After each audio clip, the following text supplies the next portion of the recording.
Worked, they would provide fuel for a bomb that would be designed in a remote area of New Mexico. Groves selected a bomb design site in Los Alamos, an isolated location in the mountains at an elevation of 7,000 feet and accessible by only one road. General Groves wanted it to be inland, too far for enemy planes or submarines. He wanted it to be beautiful, where he said he could keep a bunch of prima donnas amused. In November of 1942, the Army purchased 54,000 acres for $440,000 under the guise of using them as a demolition range.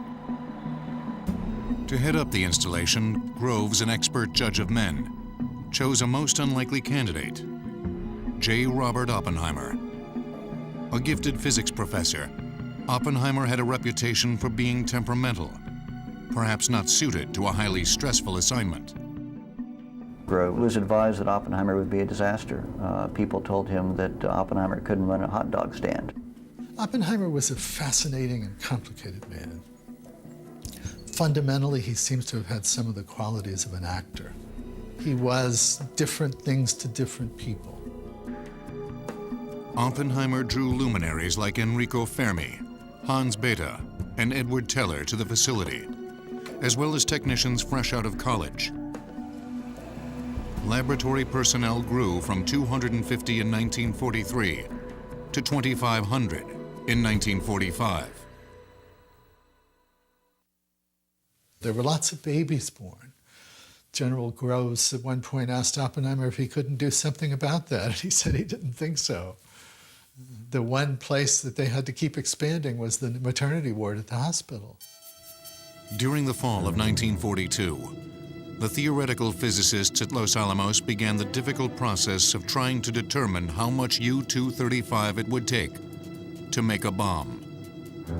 And the scientists tell him, well, it could be X amount, but that's plus or minus by a factor of 10.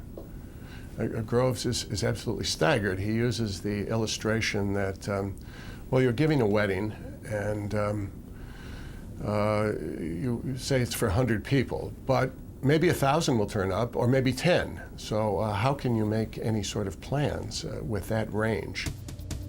This kind of uncertainty only served to fuel fears that the Nazis might be closer to building a bomb. On December 28, 1942, President Roosevelt approved an additional $500 million investment in the Manhattan Project. The first priority, to build the massive industrial facilities that would produce the fissionable material to fuel the atom bomb. Robert Oppenheimer's team of physicists doubled the amount of uranium-235 thought necessary to achieve critical mass and sustain an explosive chain reaction to 200 kilograms. Their calculation, made without adequate samples of U-235 for tests, would prove to be 10 times the required amount. The scientists at Los Alamos also studied tampers, barrier materials that would slow the expansion of the critical mass and reflect neutrons back to feed the fission process inside the bomb. Determined to have the atom bomb ready for use in the war, General Groves notified contractors in Oak Ridge, Tennessee, that they had a scant 6 months to build the massive electromagnetic calutrons designed by Ernest Lawrence at the University of California in Berkeley. These calutrons would be used to separate U-235 from U-238. Lawrence was, to some extent, an engineer. He was comfortable with a soldering iron and with wrenches and with the tools of the trade, with building machines. In February 1943, construction began on the calutron site that was given the deliberately nondescript code name, Y-12. These gigantic structures contained multiple calutrons, box-shaped collection units that were configured in a racetrack layout. A magnetic field passed throughout the entire oval of calutrons, causing the divergence of streams of U-235 and U-238 so that the separated isotopes could be collected. A single calutron could capture a mere 10 grams of U-235 daily. A staggering total of 1,152 would be built by war's end. Because of the intense time constraints, Groves could not afford to build pilot plants. facilities to test the scaling up of the laboratory processes. They're physically building Oak Ridge and Y-12, the electromagnetic separation plant, before the design drawings had even been approved. And it's incredible that you would never do this in civilian life, and you would never do it short of a wartime emergency that is dire. They turned the Alpha-1 racetrack on to make the first uranium, and everything goes haywire. That the magnets are so strong that they pull nails out of the wall. Groves arrived and shut the plant down. His response was characteristic of his approach.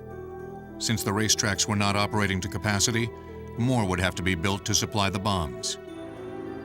As a result, the town of Oak Ridge continued to grow to house an expanding workforce.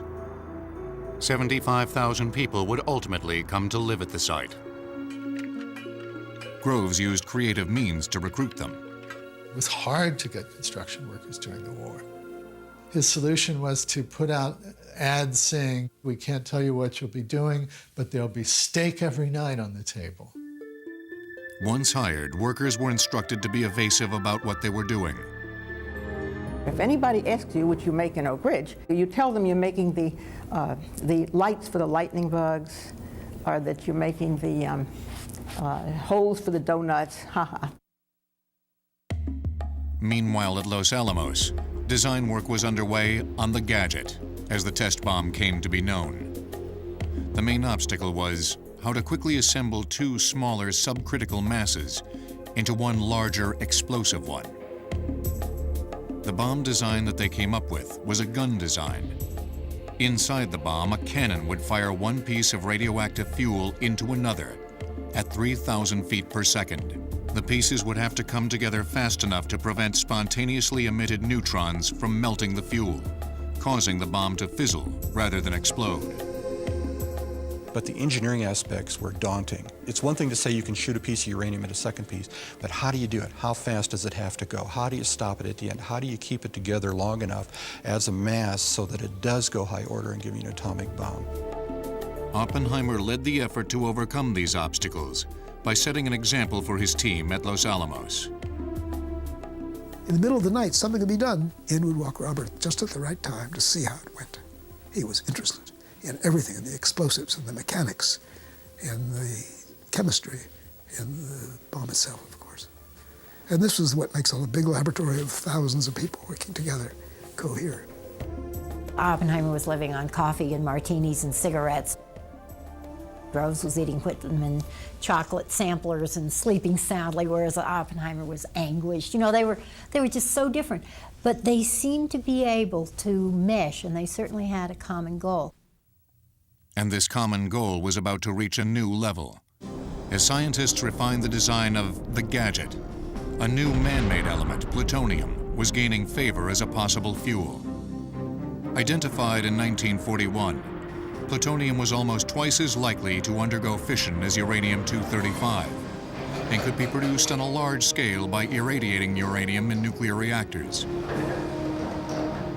In order to produce plutonium, 3 production reactors were designed by engineers at the University of Chicago that would be built in Hanford, Washington.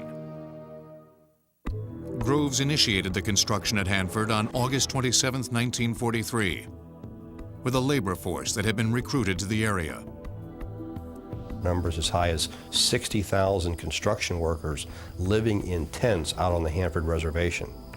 So the government went in and bought up 500,000 acres out in the desert of eastern Washington, created this remote construction site, and literally in a matter of months constructed large-scale engineered structures for plutonium production.